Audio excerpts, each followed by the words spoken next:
Okay. What is the mascot?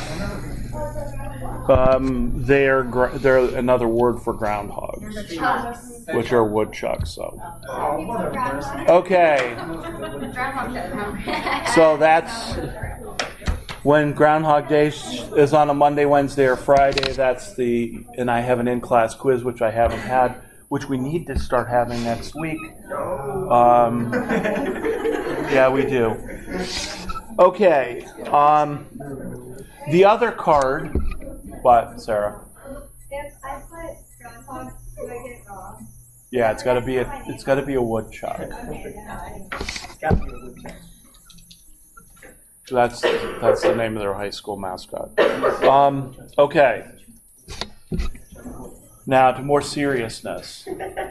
The exam next Friday probably will cover up material through Monday.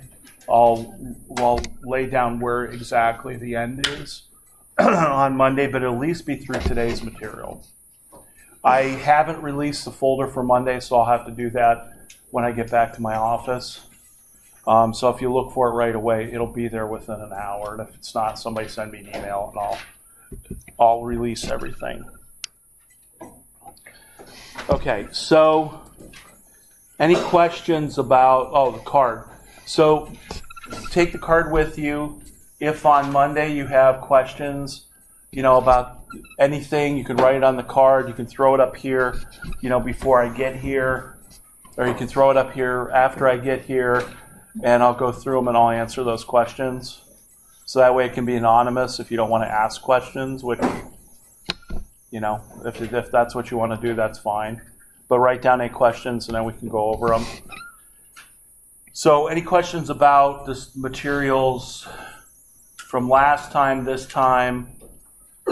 I might have some questions to ask.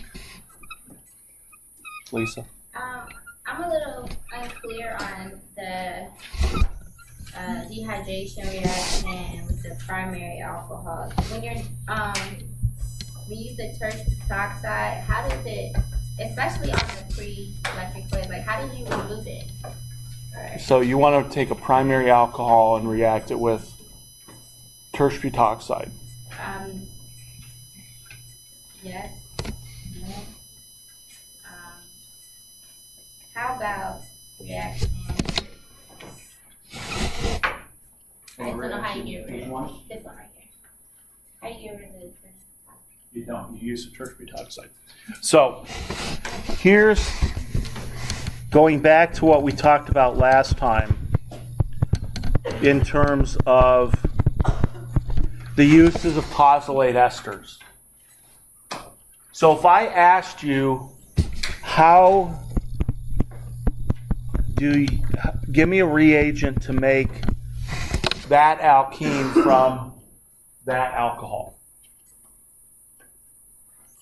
And then if I wanted to make the other alkene, give me the reagent that I would use to make that alkene.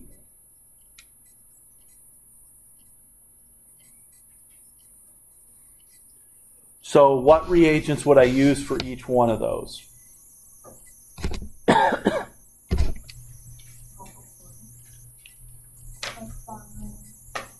Okay, so I hear we should use tosyl chloride. Yes? Sarah, were you going to use that? Yes. All right, so maybe the first step for this. Well, wait, do I need tosyl chloride for both? No. Just which one? The top one? The first one. Going from top to bottom? The vertical one? Okay, so the first thing I should do is react it with tosyl chloride.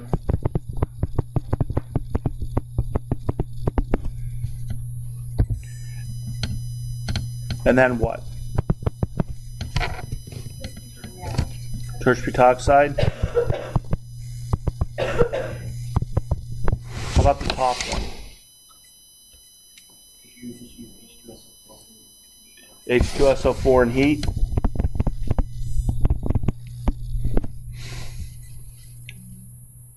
We agree with those two reagents? Yeah. Well, that's good because nobody said to just use terse butoxide going from the top to the bottom. Because terse butoxide would just deprotonate the alcohol in kind of an equilibrium reaction. So we need to convert that OH into a leaving group. And that's what the tosyl chloride does. So that's a use of the tosyl chloride, is to convert the alcohol to the least substituted alkene. You have to go through either a tosyl chloride or you've got to convert the OH into a halogen. Just terse butoxide will not work. Now, if you want to make the most substituted alkene, then you can go ahead and use sulfuric acid, because that will always give you the most substituted alkene. Aaron?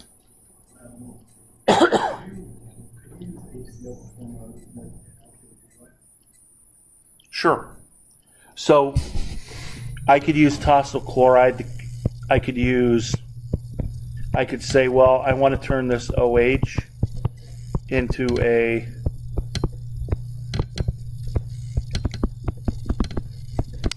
halogen, and I'll just put an X there. So what reagents could I use to do that? I could use HCl or HBr or PCl3, PCl5, SOCl2,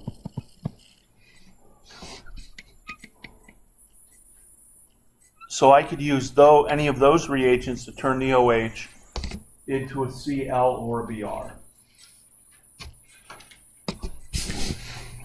And then when I want to use my base to do an E2 reaction on that alkyl halide, whether I want to put the double bond to the ring or whether I want to put the double bond to the right-hand carbon is going to be my choice of base. So if I wanted to form the more substituted double bond, I could say let's use that one reagent. And if I wanted to form the least substituted double bond, I could use the other base.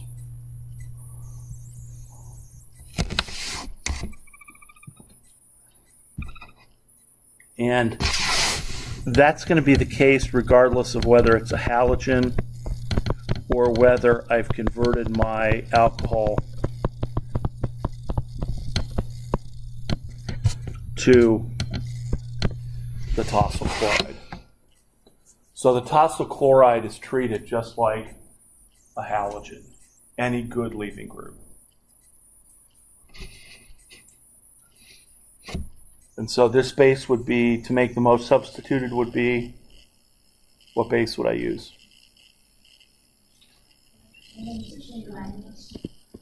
And what base would I use to form the terse butoxide? Okay. So you always have to remember that if you want to form a double bond out of an alcohol, all it takes is sulfuric acid and heat to make the most substituted. But to make the least substituted, you have to convert that OH into a leaving group, then use potassium terse butoxide. If you wanted to double bond, would you need to specify the rearrangement? It is, but I usually give you that. So I usually say, I want you to do this reaction with or without rearrangement. But you've asked a good question, because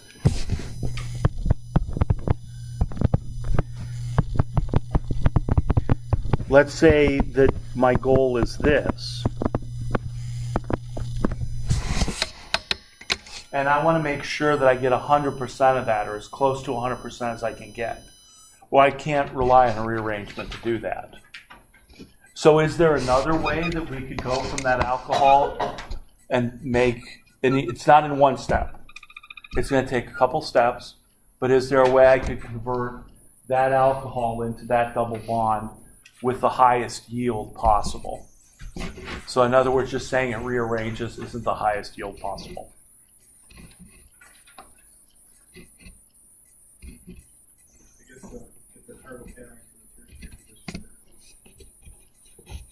Yeah, but I can't do that without a rearrangement, right? But I need to do something to get either a carbocation or some other group into that tertiary position to form that double bond. Okay. I can't rely on the hydride shift. So I need a couple of reagents that's going to ensure that I get that double bond. And the hydride shift, I can't control those.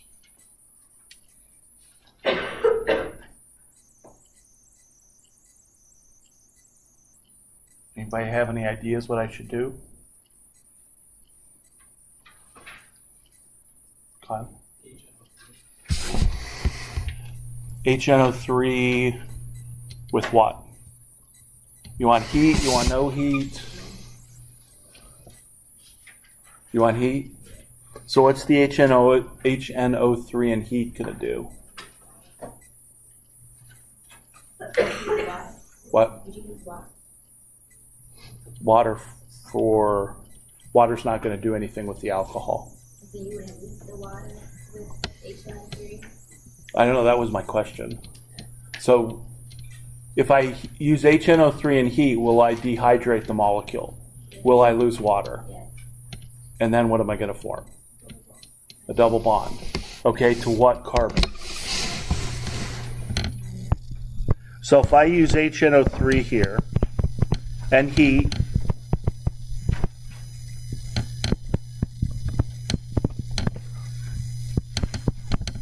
I'll agree that the HNO3 will protonate the OH. Oops. What's it doing?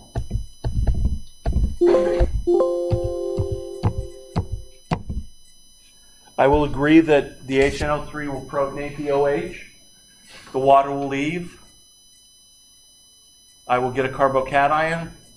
And then I'm going to lose a beta H plus. And what double bond is it going to give me? Is it going to give me a double bond A or B? A? We all in agreement it's A? Okay. Now, typically we wouldn't use HNO3, we would use H2SO4 or H3PO4. But that's okay. Nitric acid would be fine. I'd be a little careful, I guess. Because you don't want to make the nitro compound and then heat it and have it explode. But that's probably not going to happen here. Sarah? So if you use H2SO4 or H3PO4 the same way, it would get the same. Yes. Yeah. So really, any strong acid to protonate the OH, but that strong acid cannot have a conjugate base that will act as a nucleophile. So HCl out. If you want to dehydrate it, can't use HCl, can't use HBr. You got to use nitric, sulfuric, or phosphoric. So with the H2SO4, H3PO4 it'd be minus the heat though. It wouldn't be. No, it would still have heat. Because otherwise they could form the sulfonic acid or the sulfonic ester or the phosphoric ester. So what did you mean by with those reactions? Well, they don't make the nitro compounds that are explosive. Okay. Like nitric acid has a tendency to form the O and then the NO2, and that's the nitro compound. Like if you did that with glycerol, you would make nitroglycerin. So that's the only problem with the nitro. If you take a cotton ball and you dip it in nitric acid and let it sit for a while, and then pull it out and wash it and dry it, and hit it with the flame, it just goes up in this huge flame. Because you made nitrocellulose. Right? All the old movies, like from the 20s and 30s, were all made on nitrocellulose, and they're all stored in like safe vaults, because one of the big problems is they could just catch on fire.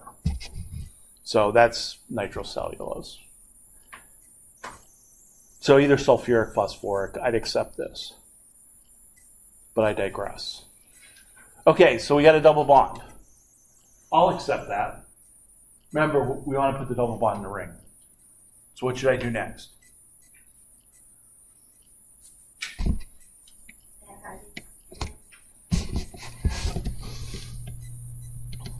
Is it the least sterically hindered one, or is it just, what's the criteria for it? The one that you want to attack? I don't know what you want to do. What do you want? What reagent would you like to add? Oh, I'm sorry. No, it's fine. It's fine. But what we have to do is we got to add something to this. So the steric hindrance will come into play, but we've got to do something to double bond first. Come back to me. I'll come back to you. What do we want to do first, Brian? Maybe add HBr. Okay. If I add HBr, where's the bromine going? So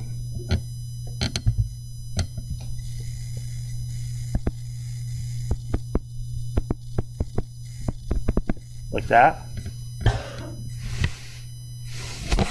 Okay, Markovnikov addition of HBr.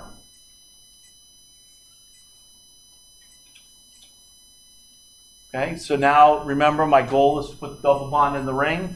So what should I add to this?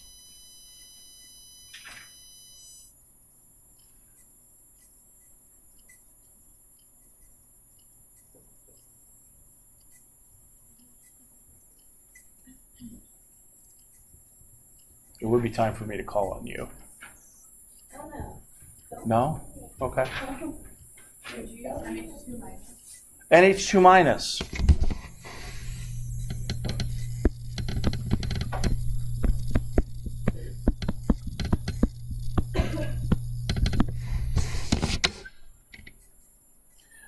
Now, actually, because putting the double bond inside the ring or outside the ring has the same number of hydrogens,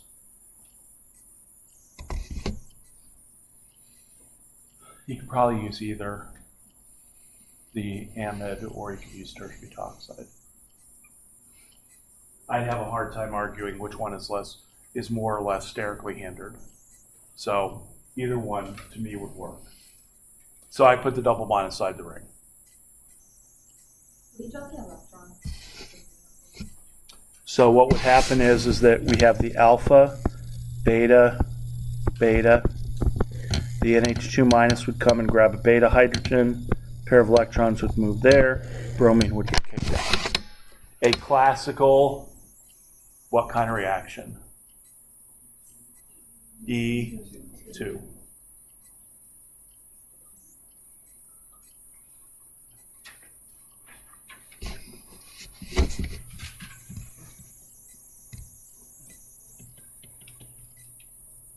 So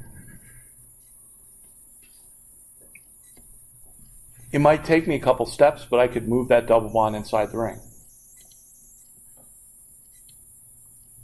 And I don't have to rely on rearrangements. I could systematically make the double bond, add the bromine, or add HBr, do the elimination, and get the double bond inside the ring. So if I said make one double bond, make the other double bond, or put the double bond in the ring, to put the double bond in the ring, you need these steps. Or something similar to them. Vinny? What about the fact that there's just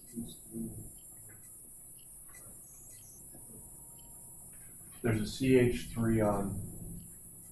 if that's a cathode,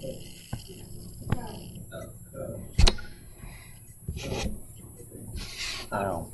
I didn't think it was that. No, we're done.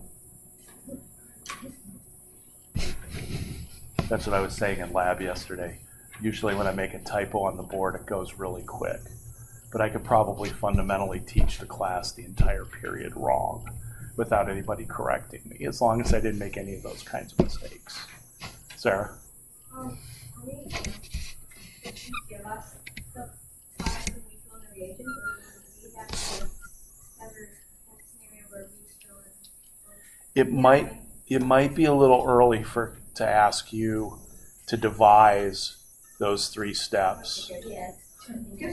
to put those 3 steps together to get to the final product. Okay, so you would give us product. So for the exam, if I was going to make this like a scheme, I could give you the reagent, or I could give you the products, and you'd have to give me the reagents. And notice that I just said it might be a little early, right? There's two key things to that: early and might. So might the second test be an appropriate time to do that? Oh, it could be. It could be. It might still be a little early. Yeah. I guess that's my decision, isn't it? So to get you to that point, then I should be, when I'm giving you, practice problems, I'm going to have to give you more of those where you kind of have to think of it on your own, which I will do by the time I ask you to do that. Okay. But right now, can you see how we would string those reactions together to move the double bond inside of the ring? Of course, by the second test, we'll have more reagents that we can use to do more things. But this is really devising schemes like that. That's really what organic is about, because that's how you're going to make one molecule into another. Okay. Sorry, why wouldn't the NH2- actually be I think it would. And the real question here is this. So which one of these 2 double bonds is the more stable? Well, they both have 3 alkyl groups, right? Which is as far as we've gone. So they technically would be a tie. But I actually think inside of them might be a little more stable. But we've never made a definitive answer on that. So if I just said make the other product, it would be okay. Because in each step, you want to give me the major product of the reaction. And that would be considered a major product, because even if it was 50-50. Isn't it a much better product that we want compared to rearrangement? Yes. If you actually did just the reaction, assuming rearrangement, Well, I can't. rearrange very much. The problem is I can't assume that it'll rearrange, and I can't control how much it'll rearrange. So I'm kind of stuck. I'm kind of stuck with that. So this way, at least I'm controlling the reaction every step of the way. So if I could get this, 90% each time, I'd end up with a good 70-80% at the end.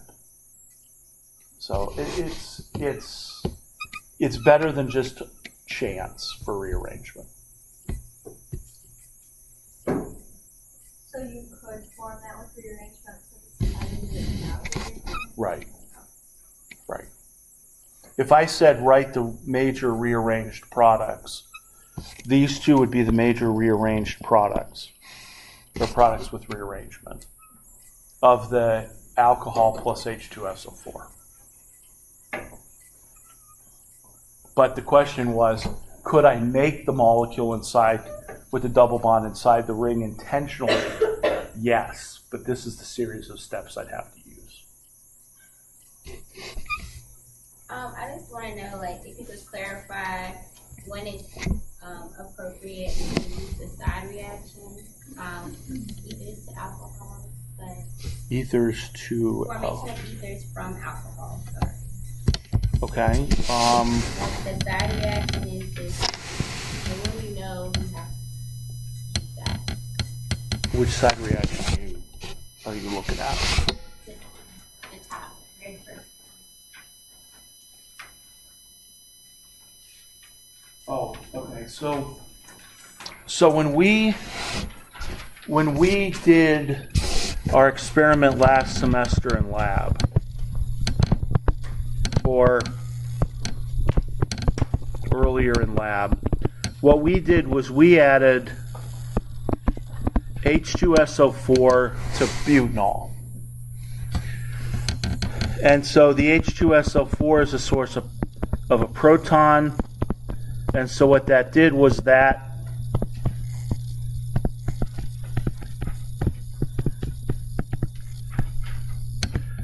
protonated the OH. So that was the first step in the reaction, in the SN2 reaction that we did in lab last semester. And we've done that one in previous semesters as well. So when we treated this as a side reaction last semester, we had the other alcohol, or another alcohol molecule,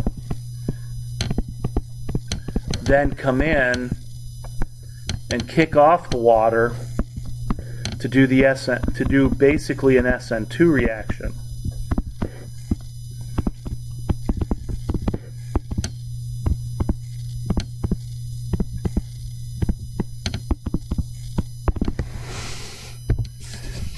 To form the oxonium ion, and then we lose the oxonium ion to form the ether.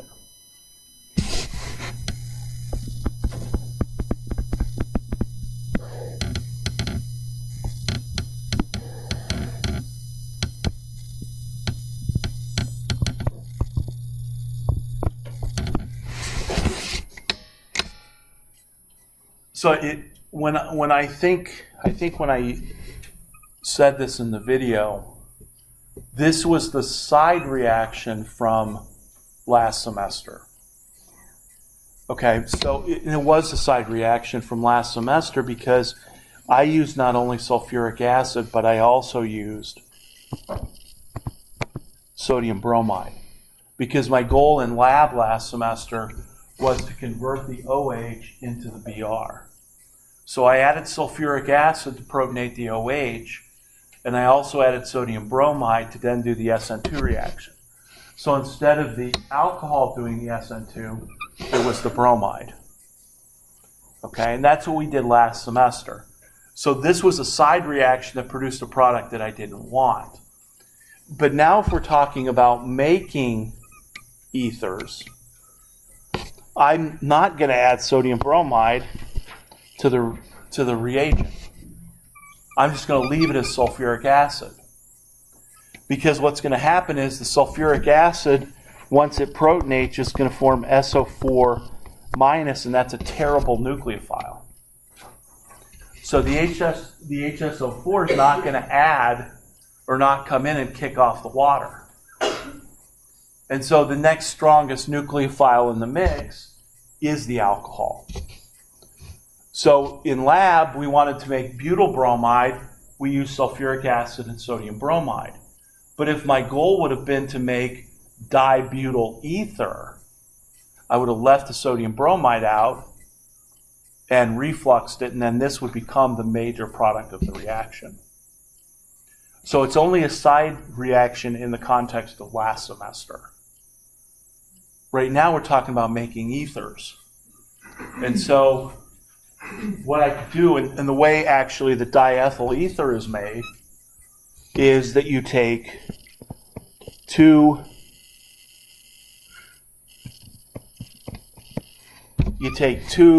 equivalents of ethanol and you react it with acid, sulfuric acid, and that's the way you can form diethyl ether by the same mechanism.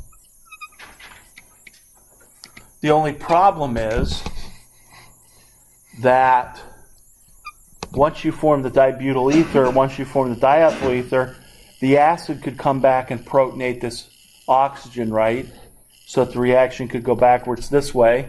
Then the water could come in and attack as a nucleophile, which means the reaction could go back that way. So all of these steps then are equilibrium steps. So if I wanted to take two ethyl alcohols, react it with acid to form diethyl ether and water, I've got to somehow figure out how to push the equilibrium towards the right.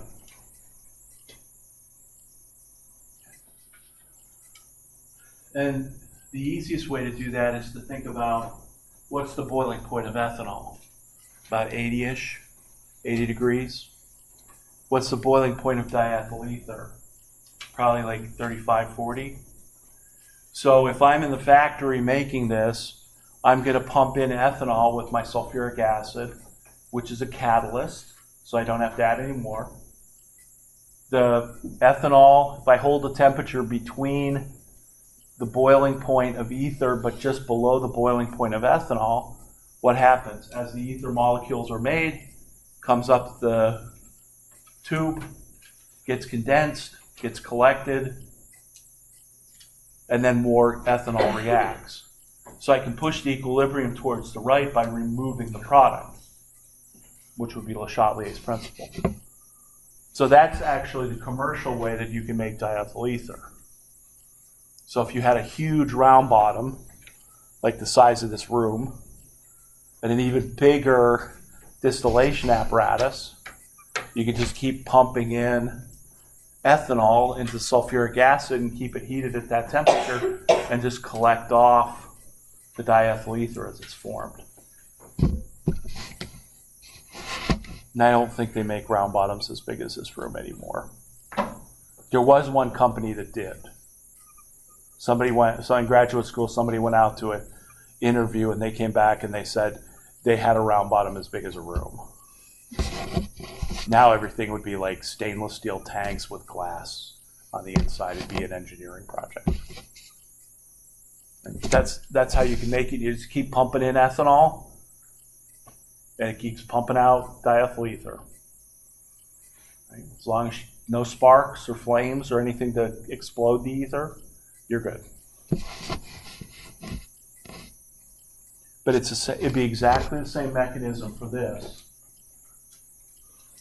as it would be for what we did in lab last semester. But we didn't want to do what we did in lab last semester. That's the difference. Now I want to make an ether. So let's keep the bromine out of it.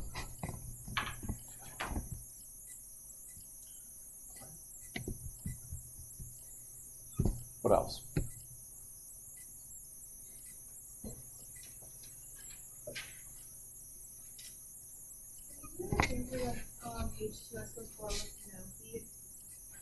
So H2SO4 with an alcohol. So if I react sulfuric acid with the alcohol with no heat, let me write out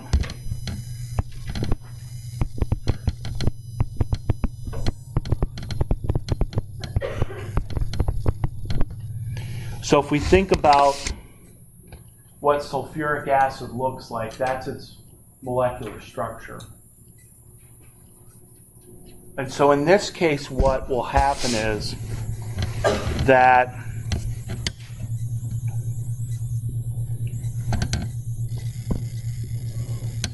let me change my generic alcohol to an isopropanol. So in this case, if we were thinking about a mechanism, what would happen is the sulfuric acid would protonate the alcohol. Okay, and then that would make it oxonium ion. And what would happen next? Could I do what?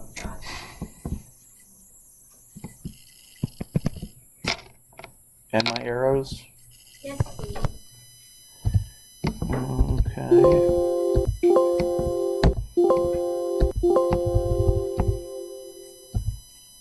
Where am I at? So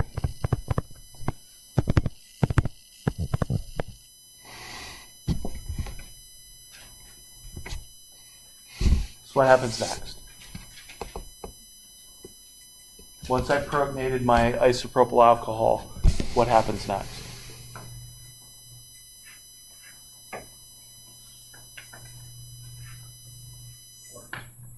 Water leaves.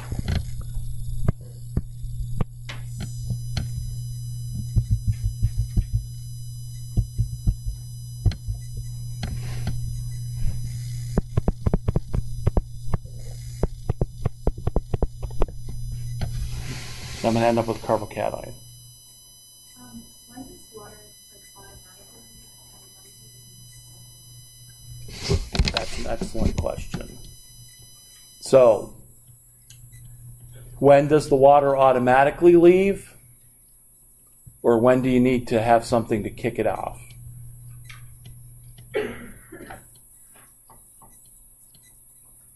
Kevin? When it's a primary alcohol, you need something to kick it off. Okay, so when it's a primary alcohol, something's going to have to come in and kick the water off. Why?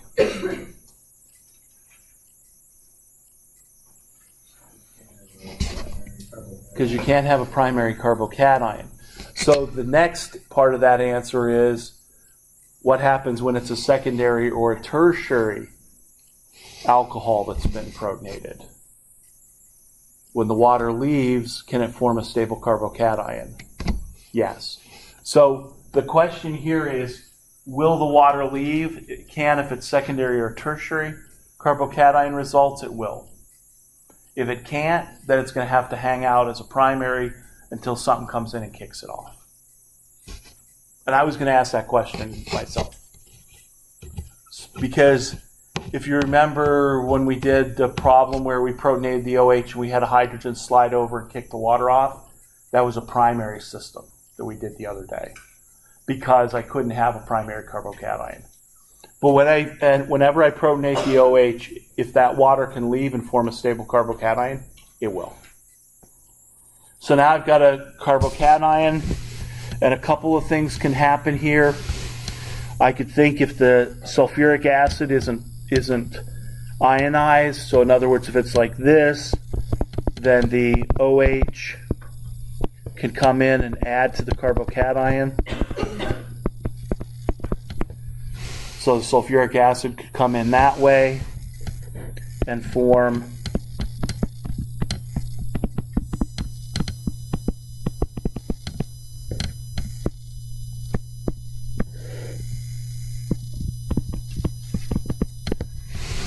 an oxonium ion, and then you could have the pair of electrons come down, so you lose H plus.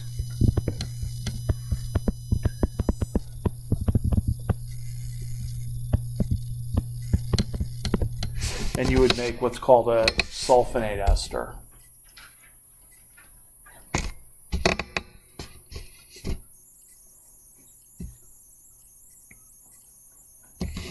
You could also say if the sulfuric acid, if it's in an ion form,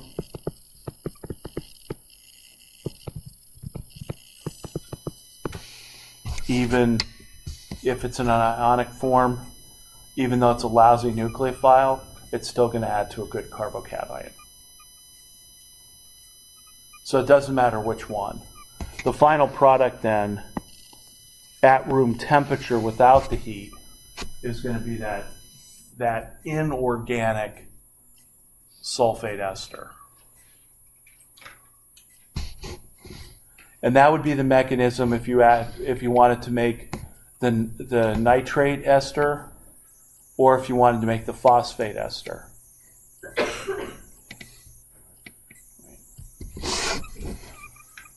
And, in your biology class, if you take an alcohol and you convert it to a phosphate ester, right, that's the beginning of the backbone for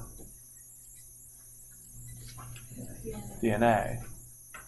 So that reaction occurs in biology and in biochemistry to form the phosphate ester backbone of DNA. Is this the same reaction as what you did in the online lecture for the sulfate ester? I don't know.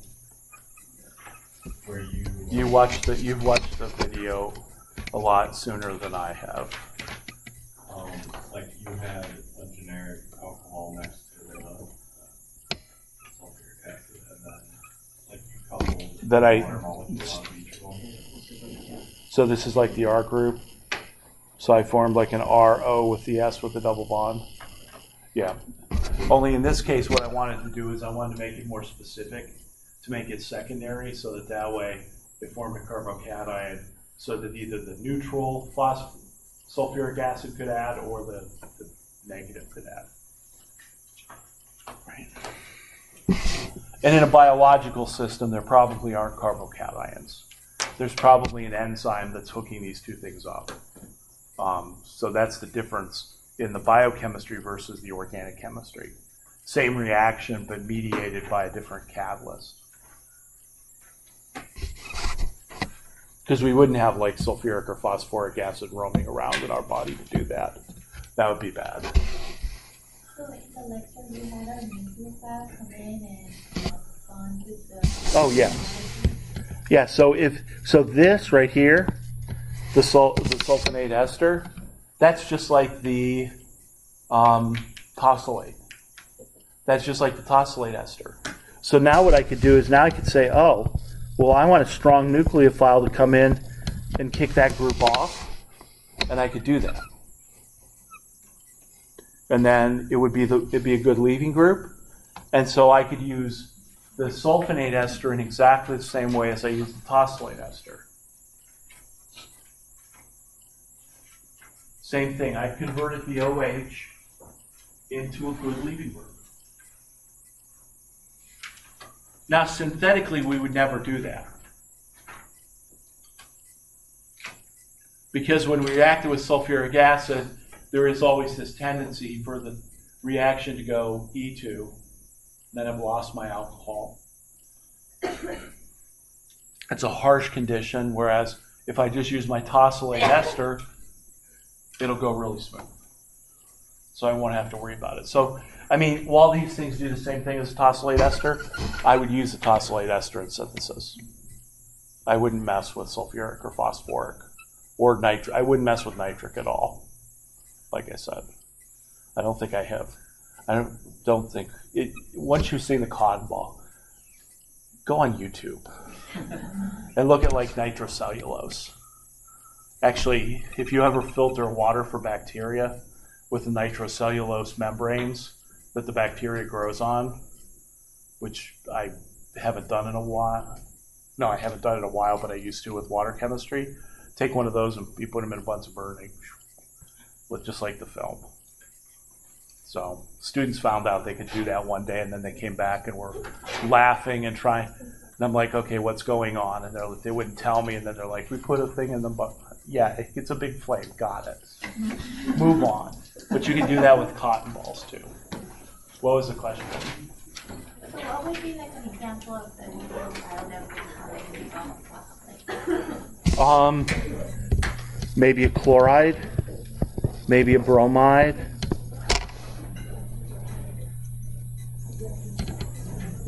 Maybe a C triple bond N, maybe a C triple bond C.